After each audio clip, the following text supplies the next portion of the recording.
was your highest rank? Lieutenant Colonel. In what general locations did you serve? This would be in Vietnam. In Vietnam? Yeah. I served in Vietnam. First tour I was in Chu Lai, which is an I Corps, Marical Division, 1st Battalion, 6th Infantry, 198th Light Infantry Brigade. I was there for about 6 or 8 months, and then I got pulled out and sent to An Xuyen Province, this very south tip of South Vietnam, as a mobile advisory team member, and eventually ran NAT 66, Mobile Advisory Team 66 in 4 Corps.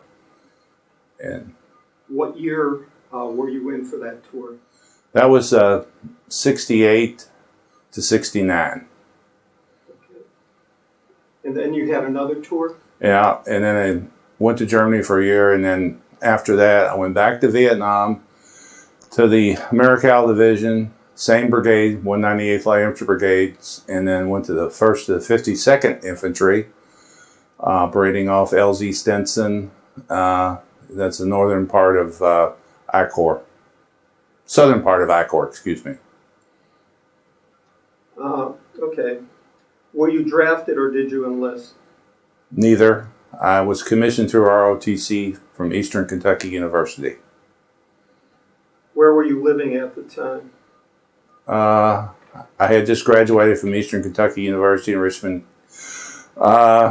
Kentucky, and and went home for a few days and then went on active duty. Do you recall the date you went on active duty? It was around July 4th, 1967. Why did you join? Well, at that time, Vietnam was going on, and I'd always wanted to be an aviator, but I just, my eyes would not allow it. So I decided that just go in the Army and try infantry, see what that was like. I had a pretty good idea from talking to my relatives what it was going to be like. Why did you pick the branch of service you joined?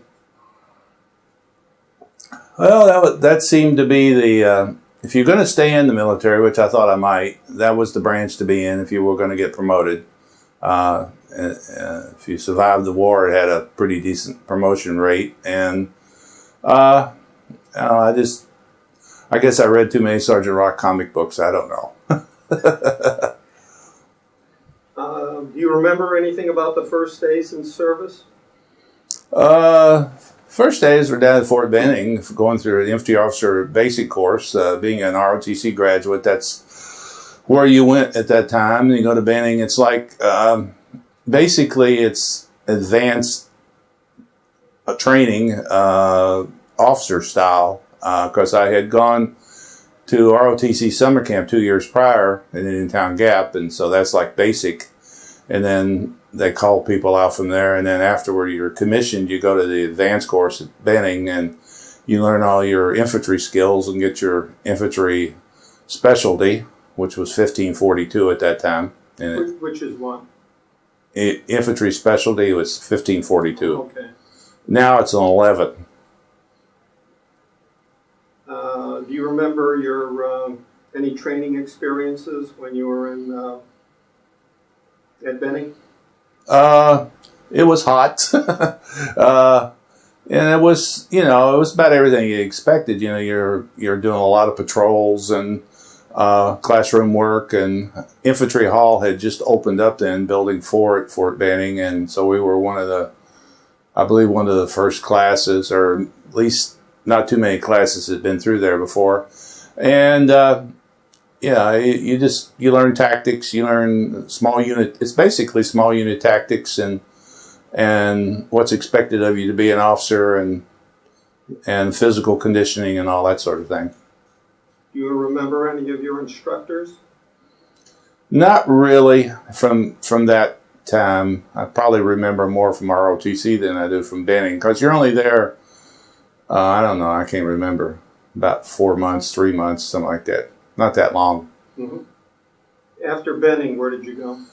From there, I went to Fort Knox to the 4th of the 54th Infantry, which was an infantry battalion that was school support for the armor school. So it was a force comm unit that supported TRADOC, Training and Doctrine Command, at Fort Knox. And we did the infantry side of the training for armor officers. And same thing that I went through at Fort Benning, I supported the armor schools training for their new second lieutenants and advanced course graduates, advanced course members at Fort Knox. How long were you there? Let's see, a little around a year. And then what happened? Then I got orders to go to Vietnam. And also at the same time, Martin Luther King got killed just before that. And so I was on orders, and we had to deploy to the Washington, D.C. area to stop the looting and all the stuff that was going on then. And then when they pulled our battalion out from doing that, went back to Knox, and then PCS from Knox, and went to, I had orders to go to jungle school in Panama en route to Vietnam. So I went to Panama to jungle school for 2 weeks, and then went to Vietnam. Came home for a few days after jungle school. Where did you arrive in Vietnam? Right, Tan Son Nhut Air Force Base, and went through all the processing there. I'll think the name of it in a minute, of the location, but you're in processing, and they decide which unit you're going to go to, and you stay there for about 2 or 3 days, and then they call you out and say you're going to less than such a unit. And I got on probably a C-130, I think. It flew to Chula. And what year was that? That was 68. What month? I think it was around September. And what was your assignment there? I got there, and went to the first thing you do when you got to the division. You go through a training center there, and combat center, I think they called it. I can't remember exactly. And they do all the in-country training, all the specificity of operating in that area of operation in Southern Acor. Show you about booby traps, and you go through some weapons firing, and quite a few little odds and ends, and then basically get used to looking at enemy weaponry too. You get a chance to see what they were using against you, and then I shipped out from there to the unit, which was at its rear at Chulai, rear area, and then from there I got on a helicopter and flew out to the fire base. Which fire base was it? I'm sorry. The fire base for that tour was actually there in July, so I actually flew from there to the field and joined my company. Took over my platoon in the field. Okay, and how many people did you command? Oh, it varied. At the low part, it probably had 20 guys, and the high was probably about 35. Supposed to have 44. I don't know if we were ever at full TO&E. So you were a platoon leader. Yes. And what did you do? What did your company actually do, or what did your platoon? We did night ambush patrols all the time. We were constantly trying to find where the VC were infiltrating the area, so we would go and set up night ambush sites. The whole company did, and we would move from about 1,000 meters, a couple thousand meters each day to a new site. During the day, we slept. At night, we were up. What would your typical day be like?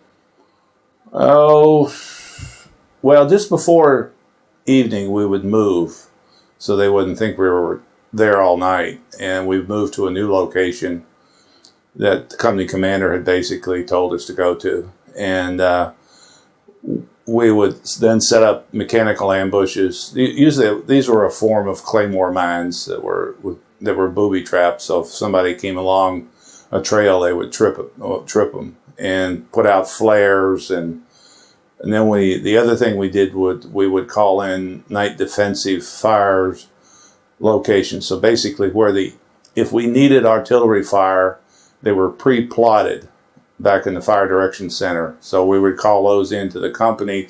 The company would get them all together and then call them into the Fire Direction Center of the support battalion, artillery battalion. Did you see any combat at that time? Yeah, we had a few firefights. I guess I know one thing we did when we moved. We did not move on trails. We moved through the jungle, because moving on a trail, VC would catch on to you real quick, and because they used the trails, and you get ambushed. And so we basically moved cross country, and we get into little skirmishes quite often. We capture some VC. It was. I'm trying to remember. We did have one mission for a while to guard a bridge outside of July, which was a little different. So basically, that was a security mission versus an ambush patrol type thing. But basically, we would, every so often we'd get into a firefight. It was nothing super big that first tour. Mm-hmm. Did you have any casualties in your unit at the time? Yeah, we had some. First tour, I think we had several people that were wounded. But I don't really remember any KIAs the first tour. It wasn't quite as bad as the second tour. Okay. After you were in your unit for how long? 7 months or so? 7 or 8 months, yes. And then they sent you where? Well, they MACV and which was the advisors. They got to be a really hot area, and they wanted they were trying to stand the South Vietnamese up, and they had advisors at the regular Army level, and then they had advisors down at a regional forces level, and I ended up being an advisor to the regional forces. It's like the National Guard, so to speak. And where was this? This was down in Camau, which is the southernmost province of South Vietnam, An Xuyen province. And so I got sent down, and I'm trying to remember if I took over I took over the team when I first got there. It was about 3 or 4 of us, and what we would do is we would go out with the South Vietnamese, and advise them. And we were there to call in air support or artillery or anything if they had a problem. And my bosses were back at Camau at province headquarters. Okay. Then you left Vietnam, right? And went Yes. to Germany? Yeah, we did. Let me go back a little bit.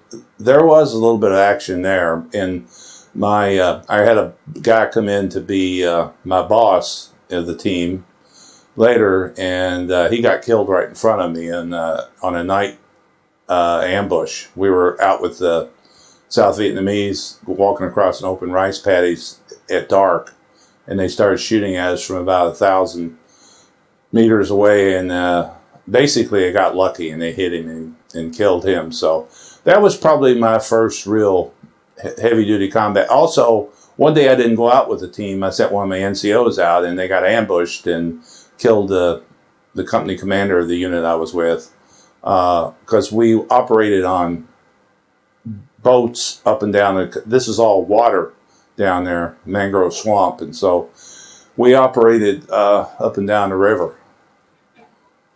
And so anyway, then I left Vietnam, went to Germany for a year. And then what is it? Then you ended up going to Vietnam again. Yeah. And you went. When did you go to Vietnam again? Well, let me back up a minute. I went to Germany, commanded a rifle company there.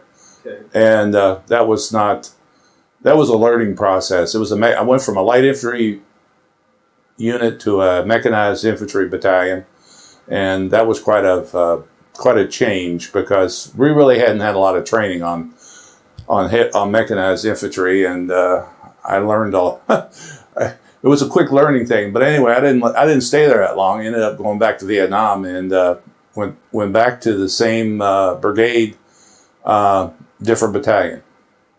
Okay. And what did you do then? Well, I got on the hill. I went to LZ Stinson. Went through the same process I did the first time, and I went to LZ Stinson, and I was initially the battalion commander didn't have a rifle company for me. That didn't last long. They made me the Echo Company commander, which was responsible for the recon platoon, the mortars, the hill security, fire base security, and all that kind of stuff, and more admin than anything. And so I was there for like 2 days, I think, and the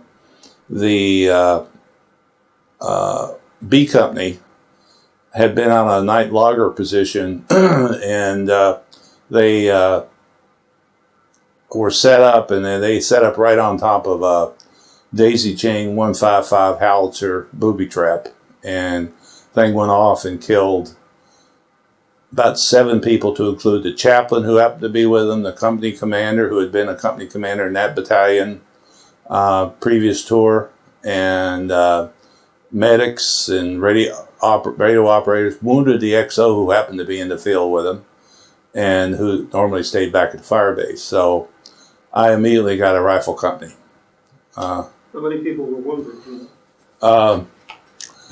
It's just a rough guess. I don't know, 5 or 6. Most of them are killed. If you've ever seen the movie Foot Locker, and you saw in the Foot Locker where they had those daisy-chained 155s, those are 155s. These are 105s probably instead of 155s. That's basically what they set up on top of, and it took everybody out. Okay, and so you became a rifle company commander. Yeah, it was my second company. And how long were you there? I mean, how long did you do that for? About 6 months. That was normal. The company commander stayed in 6 months, rotated out, and took over as staff officers usually. And what would you do? What did this company do on a typical day? Well, we did basically the same thing I did the first tour, but we did it a little bit more sophisticated. We had, instead of 20-round magazines for M16s, we had 30-round magazines. We had, first tour, parents were sending 30-round magazines to their kids because Army wouldn't issue them because they thought it would overload the springs on the magazine system on the weapon. And so second tour, they got wise, and so we had 30-round magazines. We had machine guns that were just terrible shape. They had all kinds of cracks and stuff in them. We had a much more hostile force that we were facing, and sometimes one of my platoons many days was in at least one was in a firefight, and I usually moved my company CP with a different platoon every time we went to the field. So I'd go a couple of weeks with one, a couple of weeks with another. Sometimes we stayed out in the field about 30 days. Sometimes basically go back to the fire base and take our clothes off and throw it in the trash because they'd rotted off of us. And then it's not like what they went through now. We stayed in the field and dropped our C rashes through the trees to us. And it was just much more a hostile force. And we went through monsoons where troops' feet got all messed up and stuff, so we had a situation where we set up, we had a surgeon on the fire base that we would take him to the end, right close to immersion foot, and send them up to the fire base until their feet healed up, and then back in the field again. Did you see any combat at that time? Like I said, I had a platoon in combat, in contact with the VC usually, sometimes every day. And were there many casualties at that time? I think I lost 3 or 4 killed and about 10, 15 wounded during that period. Mm-hmm. After you were there for 6 months? Yes. And then what did you do? I moved up to be the S4 of the battalion. That's a logistics officer. Right. And that was for 6 months. Yes. Yes. And the total tour was from when to when exactly? Do you remember? It was September till around September. What year? 70 to 71. And during that period, that was when Nixon decided we were going to pull out of Vietnam. So my battalion commander wanted me to stay and help stand the battalion down. I said, I think I'm ready to go home. My time is up. So I would have had to extend to do that. And I was, I had a baby born.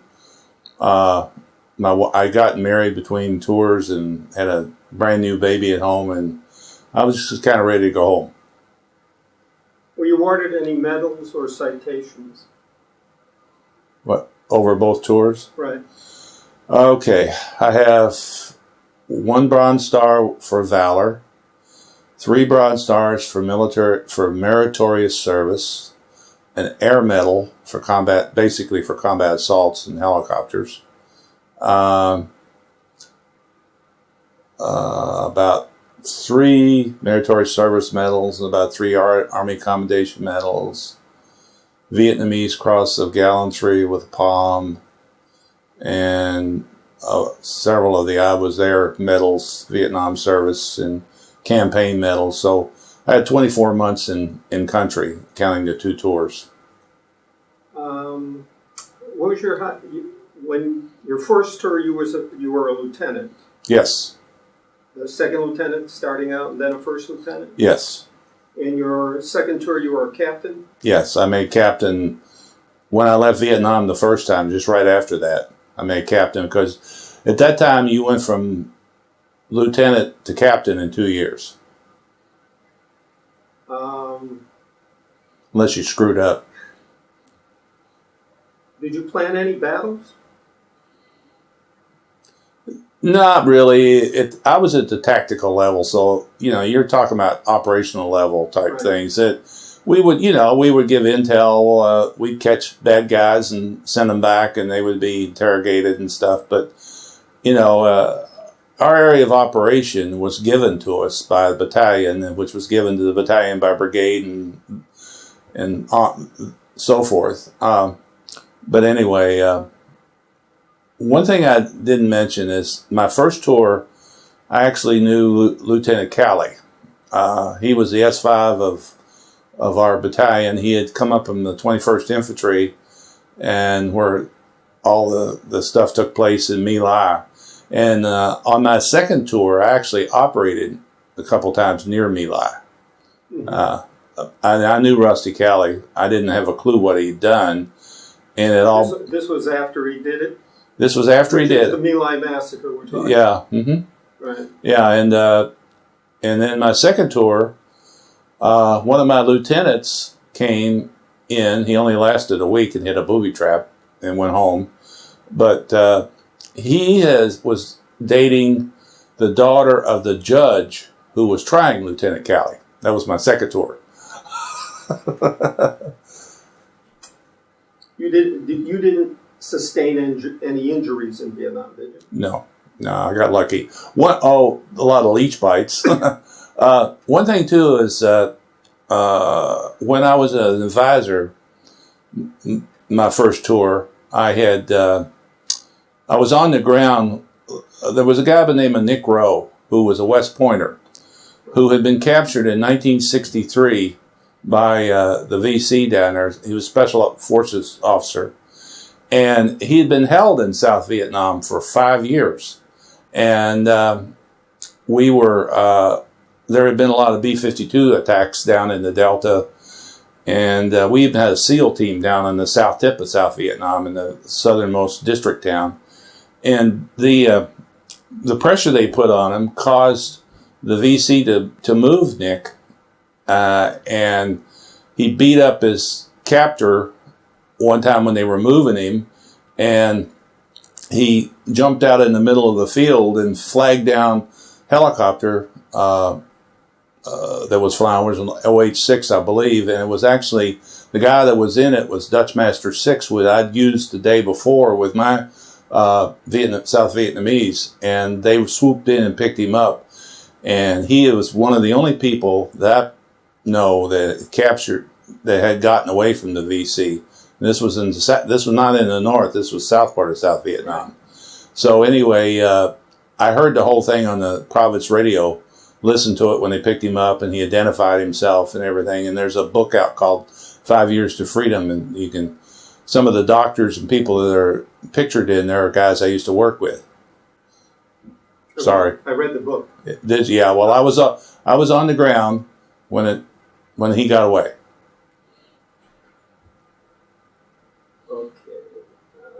How did you stay in touch with your family? I mean, the first time you were there, did you send letters to your parents or something, or did you have a girlfriend, or?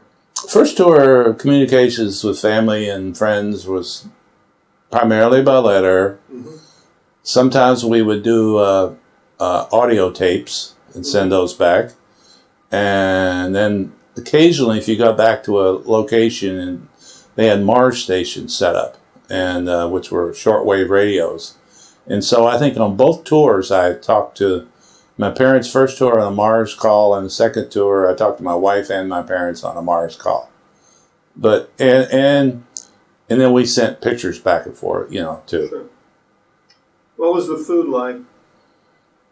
It was all right in the rear, but if you were in the field, you were eating.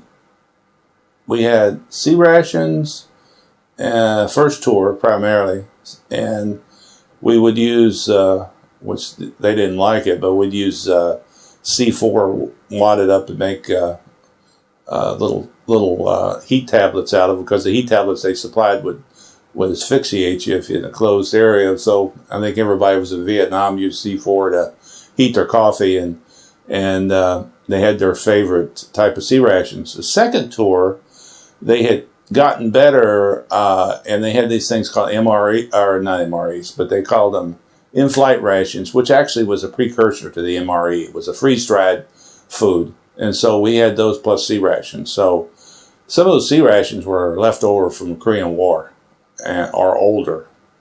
But in the rear, the food wasn't bad. It was pretty good if you got back there. Mm-hmm. Did you have enough supplies? Yeah, basically. Quality of some of the things were not good, like what the soldiers have, now. When I was there, we had some of the first secure radios, the KY-38s, and we had the first Starlight scopes, which are night vision devices mounted, those came into being. At that time, they were actually classified confidential. And then the radios were, the PRC 25 first tour, PRC 77 the second tour, with a KY-38 secure set with them. Did you feel pressure or stress in your jobs, and how did you handle it? Well, yeah, you were scared a lot of the time. That was, if you call that pressure, being scared, I guess, that was the biggest thing. When you could relax, you relaxed because you were tired all the time. You didn't get a lot of sleep. When we got back to fire base, I would bunk in this one tent. It was right next to a 155 howitzer, and it would go fire all night long, firing H&I fire. And it was not easy to sleep with that. Actually, I could sleep through that thing. You'd raise about 2 inches off the ground when that thing went off, but it wasn't far away. Did you do anything special for good luck? Did you have a good luck charm, or is there anything you did for good luck, or there was no good luck? No, I wasn't really superstitious. I didn't have any good luck charms. Okay. Some people did, but I didn't. How did people entertain themselves? Well, we had USO shows come. Second tour, I sent one of my platoons to see Bob Hope at Da Nang, and but we would get them in the fire base occasionally, and then we'd have movies. When we were back back in for a little R&R, we'd stand down for a couple, 3 days, then go back to the field. But during that time, the guys got to see some stuff, or they they could go and have beer and, and libations. And sometimes I go back to the Officers Club back at July when I was back there. First tour, our rear actually was in July. Second tour, we did have a small rear back there also. Did you go on leave when you were in Vietnam? First tour, I went to Australia. Yes, that was interesting. It was really nice. Went down to Sydney, spent 5 days, came home. Second tour, first tour they didn't have trips back to the States. Second tour was they start letting you go back. So I went home, met my new daughter, and spent a few days there. So that was basically it. The guys had lots of things to read and stuff, the books and things, and their parents, there's all kinds of goodie stuff that gets sent from the States. And the problem with that was we get too much in the field. Sometimes we get a cake that looked like it was a mess by the time we got to it. You remember any humorous incidents? Oh, yeah. Couple, three. I guess one of my second tour, we had a medic, and he was not the head medic by rank, but I made him the head medic by experience because he had about 3 years of medical school. And we were going into a logger position on a dried up stream bed that went up in elevation, and he fell and smashed his glasses and bruised himself up pretty good. And it was dark when we were getting in there, so I called in a medevac to get him out of there, and the bird came in, and a couple of Cobras came in for security around it, and we hoisted him up with a jungle penetrator, and the thing got about 3/4 of the way up, half the way up, and it hung. It wouldn't go any further. So he was strapped in. So they said, we're just going to take him and go on back to the evac hospital at Chulai. So they started flying back, and the medic says he's on there, and he figured out what they were doing, but he couldn't see very well because he didn't have his glasses. He had blood all over him. And he says he looked out and he saw this big dark thing coming to him, and this was after dark, and they had misjudged the altitude that they needed to be to make sure he cleared everything. So he hit this hill that had elephant grass on it, which was cushioned to blow, and he goes bouncing over the top of it, boom, boom, boom, boom. And then they say, oh my God, we got to get him off of there. So they find the closest Army to the Republic of Vietnam, or ARVN Fire Base, which is up on this little hill. So they land him and drop him right down in the concertina wire, and they get him off, and they get him in the helicopter, and then they flew him back to VAC hospital. Luckily, he wasn't hurt. He was back with us in a couple days, but the whole crew came the next day and apologized for almost killing him. And then we had one other one, which was, it didn't happen to me, but there was when we walked point, you have a point guy and you have a slack guy. He's the guy that follows up behind, covers the sixth or the back behind part of the point guy. And they were walking along, and all of a sudden this boa constrictor fell out of a tree on him, because we had a lot of boas in that area. And the guy was yelling and screaming, "Oh my God!" And the slack guy came up behind him, and he had a M79 grenade launcher with a shotgun round in it. He said, hold it, and he fired on him. and the guy said, you shot me. So they called the dust off in. He wasn't hurt, but snake and all went back to the evac hospital. Oh my God. I have another one, but that's okay. Go on. Let me see. What was the other one? Oh, yeah. I guess first. No, I shouldn't tell that one. No, that's okay. Go ahead. How, did you make many friendships while you were in the service? No, wait a minute. Hold it. Um, what did you think of the officers and your fellow servicemen? Well, that was an interesting time. That was most of my troops were all draftees, and I had guys in the company who were told to either join the army or go to jail for violating some infractions, especially in the South. And then towards the end of Vietnam, we had officers that were coming in that really were not real happy about taking on a rifle company. That happened. I didn't really see that happening, and then there was some other stuff some officers did that did not go over very well with me. But I mean, by and large, it was everybody was very professional. Because we had West Pointers that came in and did what I did, so it didn't matter what we had. ROTC, we had OCS, and we had West Point officers. So we had combinations of everything doing the job. It all depended on the person. It didn't really matter where you were commissioned. It was the person and the way how they were brought up, basically. Did you keep a journal? Only I kept a notebook of where I was at each day. Things like grid locations and if something happened and stuff like that. I think I have one of them still at home somewhere, but it's probably a little hard to decipher. Sure. My last tour, there is a group of people who've formed an internet group.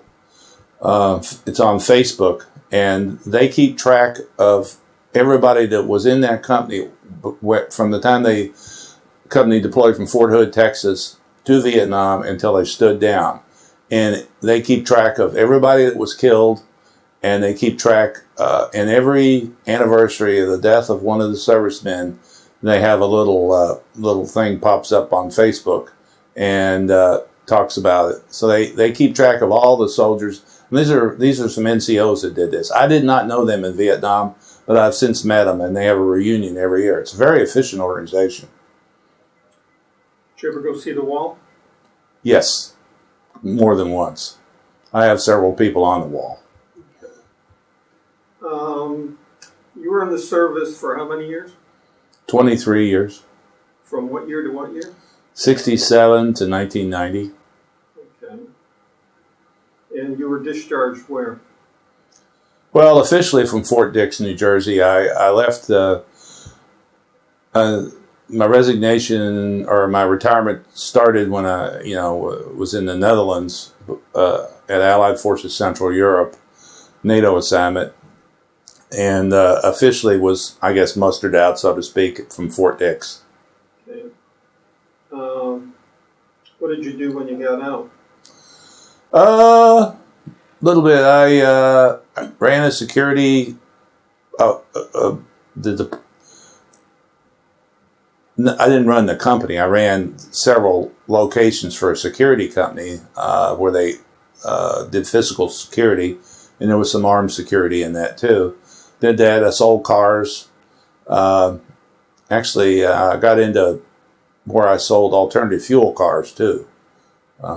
So some of the first sold in this area, and I did that for several years, and then I started the Greater Haven Clean Cities Coalition, which is the U.S. Department of Energy program. Did you go back to school after you got out of the service? No. While I was on active duty, I got a master's degree from Central Michigan University while I was at Fort Leavenworth at the Command General Staff College. Mm-hmm. Used a GI Bill to do it. Did you have any close friendships in the service and that you kept? Yeah, several of them. I kept up with. There was friends that actually one guy from my hometown that was a good friend of my brother's. We knew him when we were down in Fort Sam Houston, stationed there. But I would see people from time to time from one assignment to another. Mm-hmm. And some of my bosses too, same bosses. How did the military experience influence your thinking about war or the military in general? Well, it was quite a shock to go from being on active duty for 23 years from the time you're out of college till you're in your 40s and to experience what goes on in the civilian world. Military is mission based and civilian world is profit based. And sometimes there's a clash between the two. Leads to a lot of moral ambiguities, to put it lightly. So it took a while to get used to that. But you can use your military thought process and how you get things done, and don't stand for halfway results type thing as you go forward. Did you join any veteran organizations? Oh yeah, I'm a member of a whole bunch of them. The MOAA, the Association of the United States Army, the VFW, American Legion, and I guess those are the main ones. Do you attend any reunions? I did I did attend one reunion for my battalion, or for the rifle company. Just happened to be in Washington D.C. when it was going on, and I attended it. They actually all went to the wall that day too. One day while I was there, and then MOAA. I go to their. That's MOAA stands for. Shoot.